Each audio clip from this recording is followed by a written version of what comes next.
देखो आज करेंगे रेलवे ग्रुप डी में 2018 में आए हुए प्रीवियस ईयर मैथ के क्वेश्चन सोल्व करेंगे। सारे क्वेश्चन सोल्व करेंगे जो भी पेपर में आए हुए हैं वो। तो पहला क्वेश्चन करते हैं। इसके अंदर क्या दे रखा है, एक ट्रेन निरंतर गति से यात्रा करके 10.8 सेकंड और 11.4 सेकंड की गति से एक ही दिशा में चल रहे दो व्यक्तियों को पार करती है।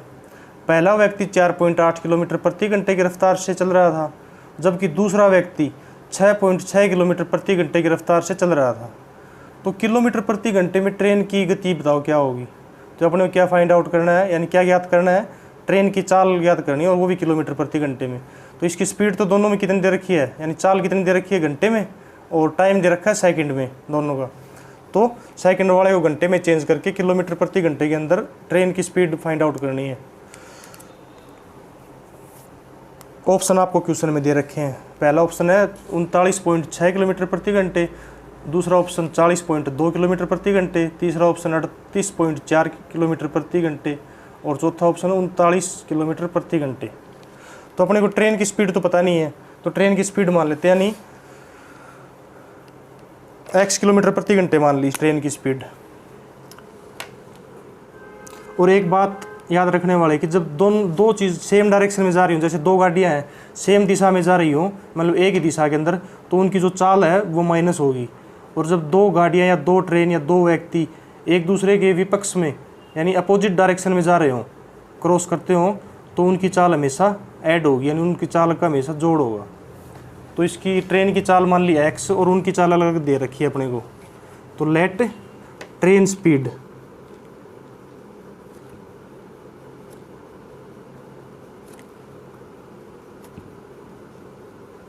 कितनी मान ली, x किलोमीटर प्रति घंटे। और सेम डायरेक्शन है तो एक फॉर्मूला बताता हूँ आपको। चाल इक्वल टू क्या होता है, दूरी बट्टे समय, यानी चाल इक्वल टू दूरी बटे समय एक फॉर्मूला होता है। अब समय निकालना हो तो चाल को इधर ले आएंगे, दूरी निकालना हो तो समय को इस साइड में ले आएंगे। तो यहाँ से दूरी क्या आ जाएगी, दूरी दोनों में सेम रखनी है तो दूरी इक्वल टू निकाल लिया, तो चाल गुणा समय, क्योंकि अपने को डिस्टेंस दे नहीं रखी है, अपने को चाल दे रखी है और समय भी दे रखा है। तो एक सेम डायरेक्शन में मैंने क्या बताया था अभी कि सेम डायरेक्शन में स्पीड डिक्रीज हो जाए इनकी,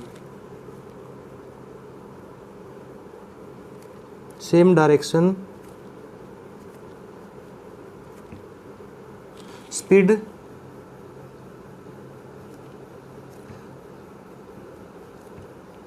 विल बी डिक्रीज। मैं लिख तो इंग्लिश में रहा हूँ लेकिन इसका हिंदी में बता रहा हूँ साथ साथ। क्या होगा, एक ही दिशा के अंदर चाल माइनस हो जाएगी।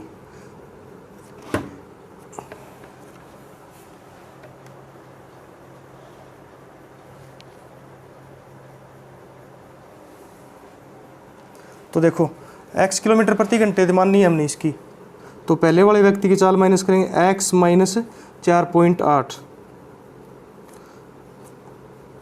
और दूसरे व्यक्ति की x माइनस x, क्यों, ट्रेन के साथ ही माइनस होगी, दोनों ट्रेन की दिशा में चल रहे हैं, पहला व्यक्ति भी चल रहा है और पहले व्यक्ति की चाल अलग दे रखी है, दूसरे की अलग दे रखी है। तो पहले वाले को घटाएंगे पहले तो ट्रेन की स्पीड में से, फिर दूसरे वाले को घटाएंगे ट्रेन की स्पीड में से। तो x माइनस दूसरे की क्या दे रखी है 6.6, ये तो होगा अपना चाल। इसके साथ में क्या है, समय। समय पहले का कितना दे रखा है 10.8 इक्वल टू, इक्वल क्यों लिया, दोनों की डिस्टेंस सेम मान रखी है, दूरी सेम मान रखी है, और इसके मल्टीप्लाई में इसका समय कितना दे रखा है 11.4, इसका समय 11.4 दे रखा है। और ये सेकंड में दे रखे हैं, अगर सेकंड में तो इनको घंटे में चेंज करने, तो क्या करेंगे 60 × 60, सेकंड से मिनट में आएंगे, मिनट से घंटे में आएंगे, तो 60 × 60 और इसके भी 60 × 60। तो फिर दोनों डिवाइड में दोनों कैंसिल कर देंगे आपस में, और एक को छोड़कर पॉइंट है, एक को छोड़कर पॉइंट है, तो पॉइंट भी कैंसिल कर देंगे यहाँ से। तो क्या आ गया x माइनस 4.8 गुणा 108 इक्वल टू x माइनस 6.6 गुणा 114। अब देखो दोनों आपस में कट रहे हैं तो इनको काट देते हैं, 3 से काटते हैं। देखो या 6 से कट जाएंगे ये,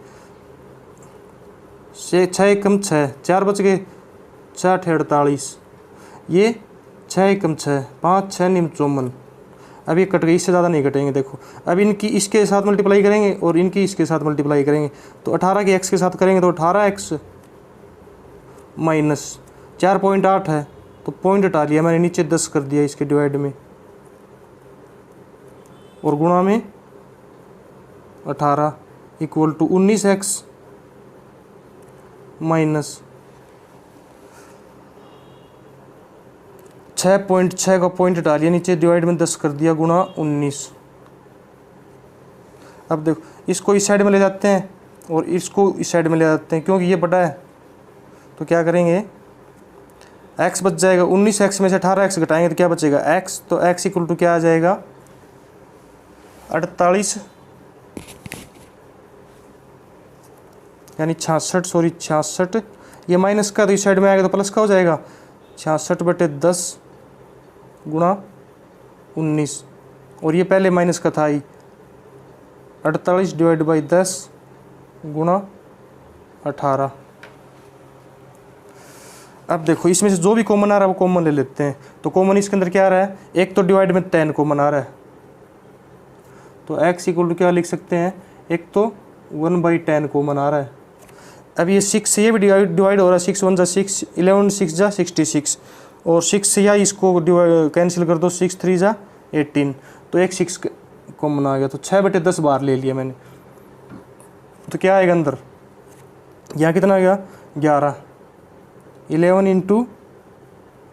19 यानी 11 गुणा 19 माइनस 48, इसको काट दिया मैंने 6 से × 3, तो कितना आ जाएगा 6/10, मल्टीप्लाई कर दो, 11 × 99, 9 11 एकम 11 और 9 20, माइनस 3 8 24, 2 3 चौके 12 और 2 14। अगर 209 में से 144 घटाएंगे कितना बचेगा, तो 6/10 गुणा 65, ये 209 में से 144 माइनस कर दिया तो 65 बच गया, तो 5 दूनी 10, 5 एकम 5, 5 तिया 15, 2 तिया 6, 2 एकम 2, तो कितना बच गया 3 × 13, 13 तिया 39, तो किसके इक्वल था ये, x के इक्वल, तो x क्या मानी थी, ट्रेन की स्पीड, तो यानी ट्रेन की स्पीड कितनी आ गई 39 किलोमीटर प्रति घंटे, ये इसका आंसर होगा। यानी ऑप्शन कौन सा सही है, 4, ऑप्शन 4 सही है, 39.0 किलोमीटर प्रति घंटे दे रखा है ये, तो ये इसका आंसर होगा। सबसे पहले ट्रेन की स्पीड माननी है x, और सेम डायरेक्शन में स्पीड माइनस हो जाएगी, उसी हिसाब से सोल्व कर लेंगे। ये याद रखने वाली बात है कि दूरी इक्वल टू चाल गुणा समय, क्योंकि दूरी दे नहीं रखी, दोनों की इक्वल मान ली, तो चाल गुणा समय अपने को दे रखा है। तो next question number 2 next video में करेंगे। तो क्वेश्चन नंबर 2 करते हैं, क्या दे रखा है क्वेश्चन नंबर 2, ये मैं अपने सीरीज में लगा रखा है अपने हिसाब से। क्वेश्चन नंबर पेपर के अंदर तो क्वेश्चन नंबर 5 है, अगर आप ढूंढना चाहो तो पेपर के अंदर क्वेश्चन नंबर 5 है, 2018 के अंदर आया हुआ रेलवे डी ग्रुप के अंदर। तो क्वेश्चन नंबर 2 क्या है, एक सीढ़ी एक खिड़की तक जाती है, कि एक सीढ़ी एक खिड़की तक जाती है जो गली के एक तरफ ज़मीन से 48 फीट ऊपर है।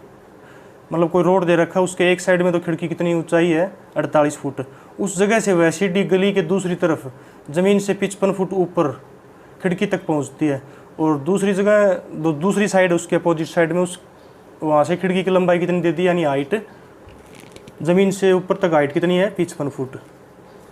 यदि उस सीढ़ी की लंबाई 73 फुट है तो गली की चौड़ाई बताओ कितनी होगी।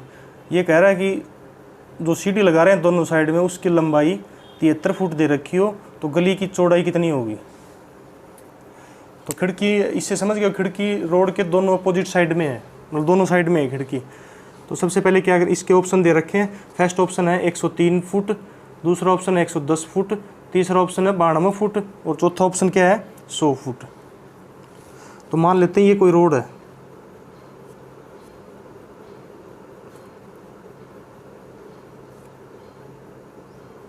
ये रोड दे दिया, या एक साइड में तो ये खिड़की दे दी कोई, एक साइड में खिड़की की लंबाई कितनी है, ये रोड से 48 फुट ऊंची है, और दूसरी साइड में 55 फुट, यानी कुछ न कुछ ऊंची होगी इससे।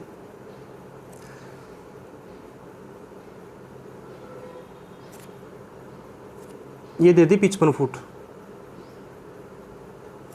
तो अपने को ये रोड की जो लेंथ है ये फाइंड आउट करनी है। कोई सीढ़ी लगी हुई है, इस सीढ़ी की लंबाई दे रखी कितनी 73 फुट, यानी लंबाई तो से दोनों तरफ सेम दे रखी है, सेम होगी।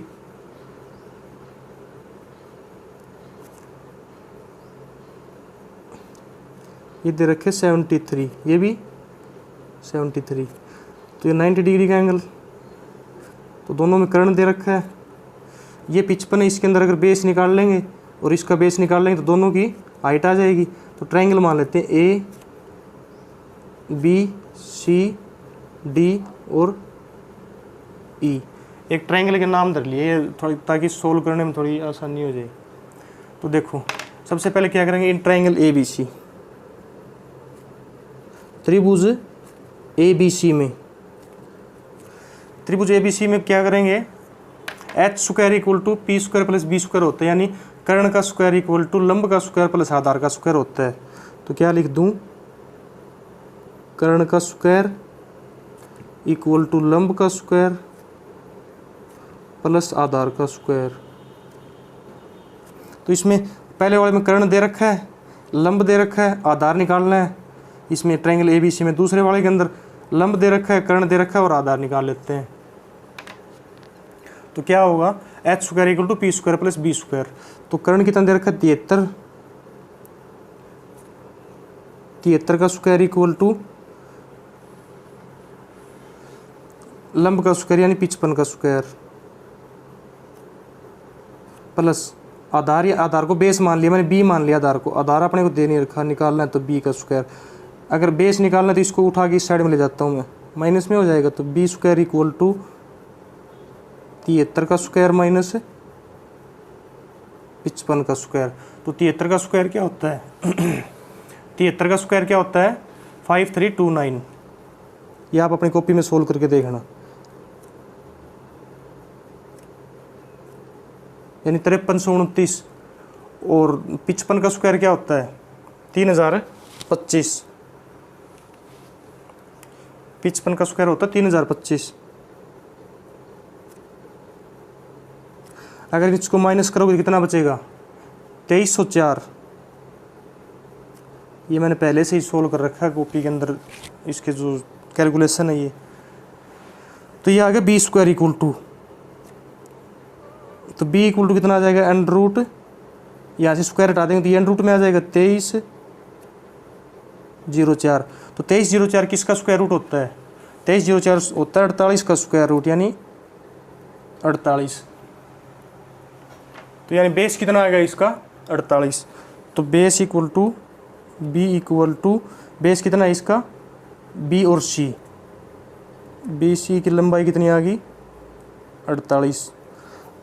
ये तो आ गई इस त्रिभुज के अंदर। अब त्रिभुज ले लेते हैं सी डी ई। तो now in triangle C D E, इसके अंदर भी बेस निकालना है यानी आधार निकालना है। तो वही फॉर्मूला, कर्ण का स्क्वायर इक्वल टू लंब का स्क्वायर प्लस आधार का स्क्वायर। तो इसमें कर्ण कितना दे रखा है 73, 73 का स्क्वायर इक्वल टू लंब कितना दे रखा है 48 का स्क्वायर प्लस आधार अपने को निकालना है, तो आधार को बेस मान लिया मैंने। तो 73 का स्क्वायर थोड़ी देर पहले बताया था क्या होता है 5329।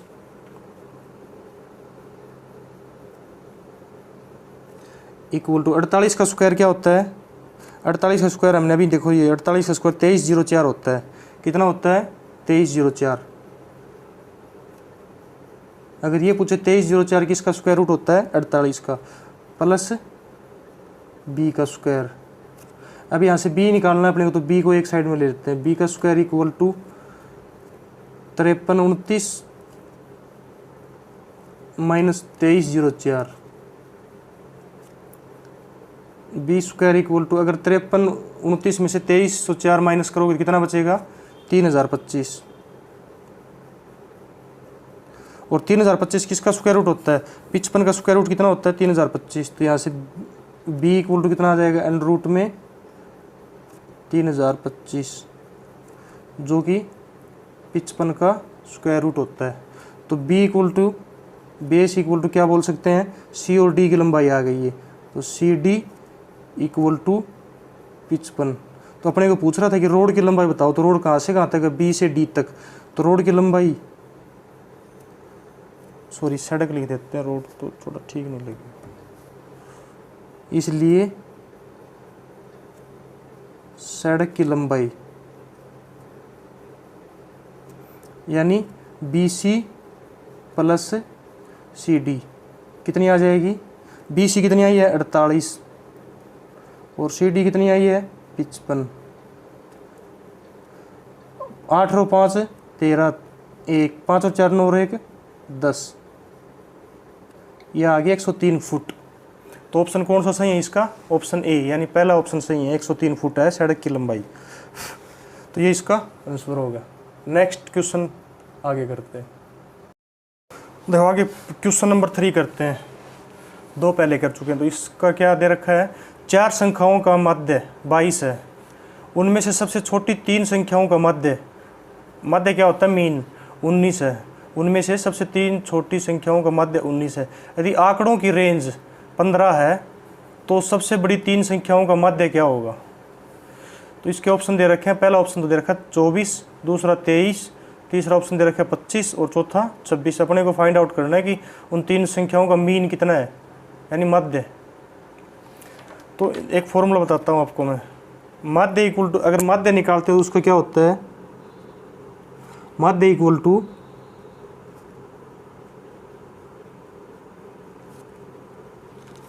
आंकड़ों का योग।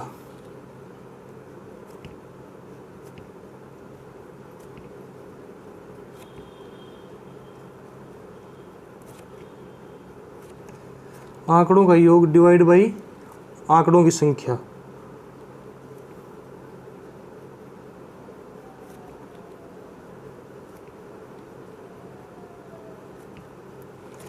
यहाँ से आंकड़ों की संख्या भी निकाल सकते हैं, आंकड़ों का योग भी निकाल सकते हैं। तो अपने को आंकड़ों का योग निकालना है और एक आंकड़ों की प्रास, एक फॉर्मूला, और आंकड़ों की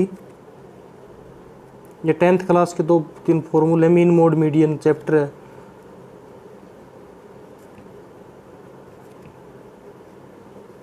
आंकड़ों की प्रास क्या होता है? प्रास किसको बोलते हैं? रेंज को, यानी जो बीच का डिफरेंस होता है उसको। तो सबसे बड़ी संख्या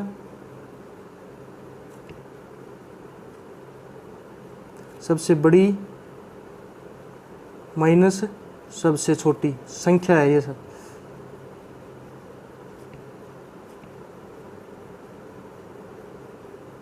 दो फॉर्मूले हैं। तो यहाँ क्या निकालना अपने को?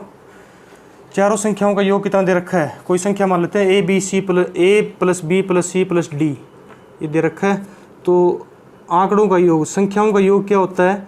मध्य गुणा आंकड़ों की संख्या। मध्य कितना दे रखा है? मध्य दे रखा है अपने को, सॉरी इसका कितना दे रखा है? मध्य 4 संख्याओं का मध्य 22 है और उनमें सबसे बड़ी छोटी 3 संख्याओं का मध्य, उनमें से सबसे छोटी 3 संख्याओं का मध्य 19 है। तो चारों संख्याओं का योग कितना आ जाएगा?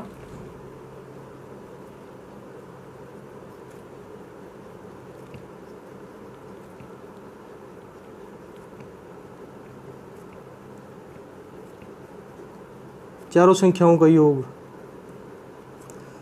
इक्वल टू कितना आ जाएगा? मध्य गुणा आंकड़ों की संख्या। संख्या कितनी आंकड़ों की? 4 संख्या बता रखी है, A plus B plus C plus D, तो 4 होगी। और मध्य कितना दे रखा है?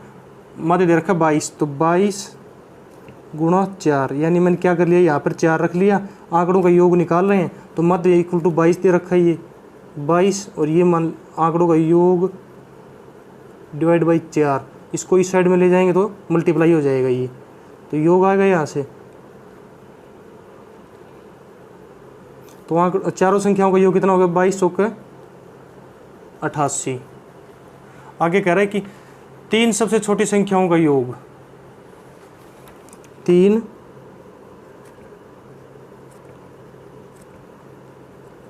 सबसे छोटी संख्याओं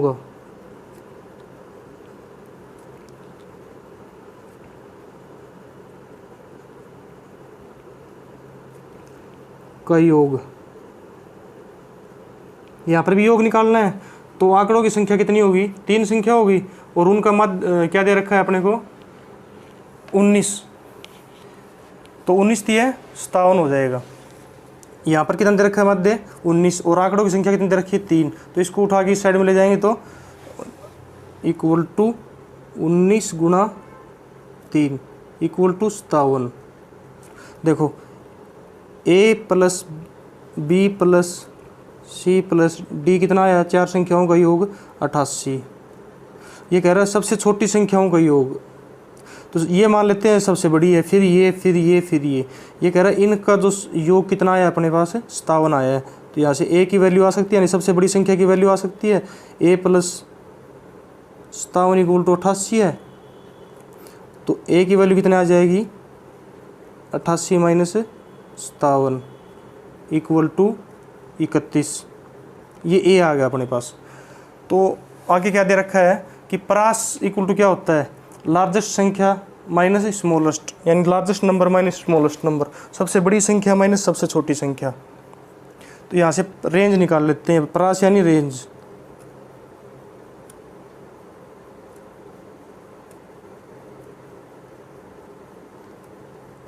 क्या होती है, लार्जेस्ट माइनस स्मॉलेस्ट। एल से मैंने मान लिया सबसे बड़ी और एस से मान लिया सबसे छोटी।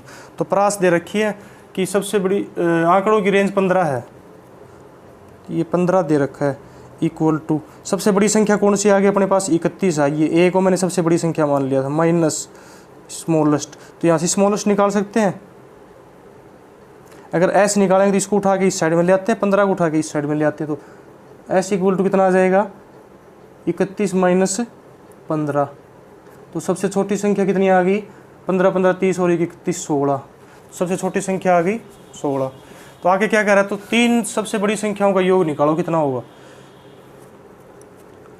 3 सबसे बड़ी संख्याओं का योग।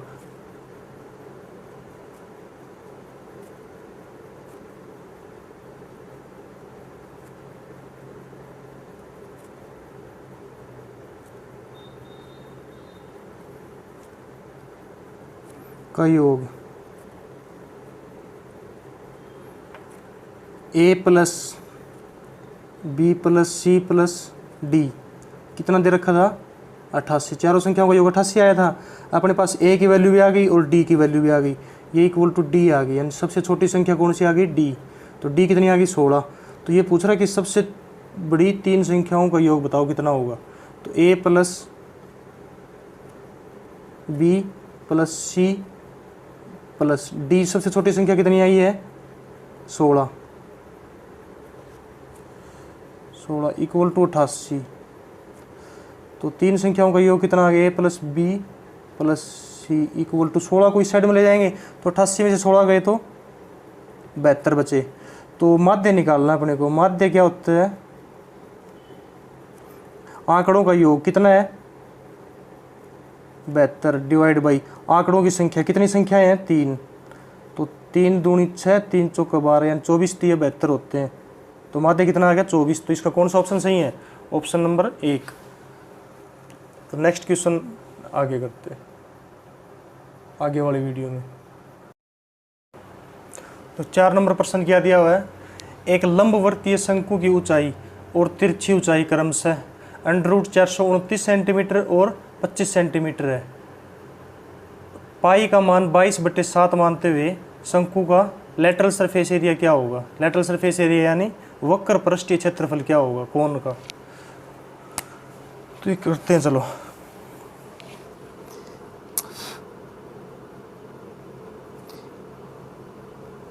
ये कोण दे रखा है कोई, इसकी एक तो हाइट दे रखी है अपने को और एक तिरछी ऊंचाई यानी तिर्यक ऊंचाई, जिसको कि इंग्लिश में क्या बोलते हैं, स्लैंट हाइट।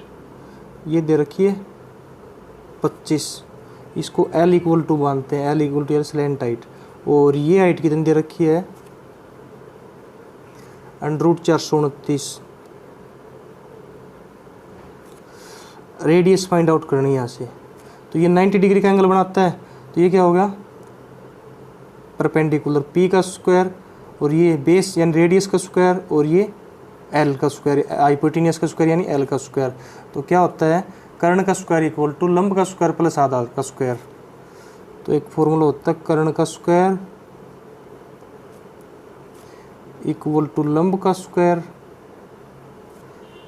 प्लस आधार का स्क्वायर।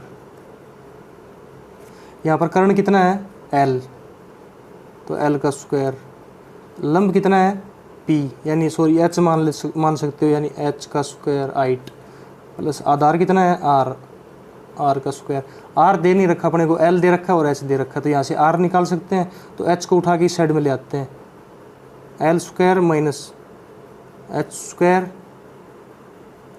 इक्वल टू आर का स्क्वायर। अब देखो R square equal to R क्या है यहाँ पर, रेडियस, एल का स्क्वायर कितना दे रखा है, एल यानी 25 का स्क्वायर माइनस एच का स्क्वायर यानी 429, ये अंडर रूट में है और इसका स्क्वायर दे रखा है।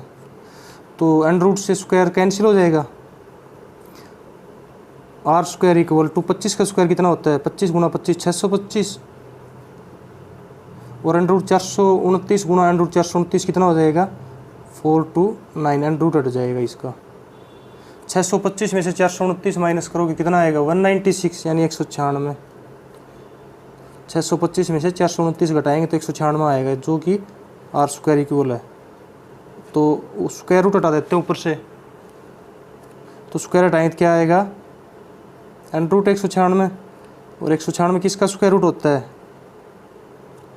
आर इक्वल टू 14 का। तो रेडियस कितनी आ गई, 14। अगर रेडियस आ गई तो अपने को वक्र पृष्ठीय क्षेत्रफल निकाल सकते हैं। वक्र पृष्ठीय क्षेत्रफल क्या होता है, इसका formula pi R L.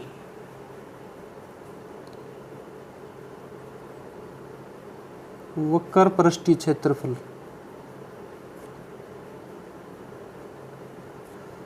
Equal to pi R L, यानी क्या बोल सकते हैं इसको, लेटरल सरफेस एरिया, इंग्लिश में लेटरल सरफेस एरिया।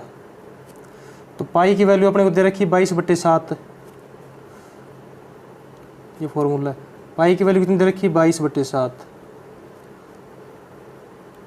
आर की वैल्यू कितनी आई, पाई आर की वैल्यू कितनी आई है, 14, और एल यानी एल स्लैंट हाइट कितनी दे रखी है, 25। तो 7 दूनी 14,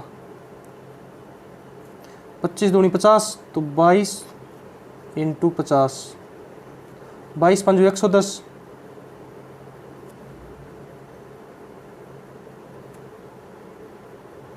इक्वल रखना पड़ेगा, इक्वल रखेंगे, देखो 22 × 5 = 110, 1 0 पहले से है, तो कितना आ गया, 110 सेंटीमीटर स्क्वायर। इसके ऑप्शन दे रखा था, पहला था 1056 सेंटीमीटर स्क्वायर, दूसरा 1100 सेंटीमीटर स्क्वायर, तीसरा 1078 सेंटीमीटर स्क्वायर, और चौथा 1144 सेंटीमीटर स्क्वायर। तो अपना क्या है, 1100 सेंटीमीटर स्क्वायर, यानी 2 नंबर ऑप्शन सही है।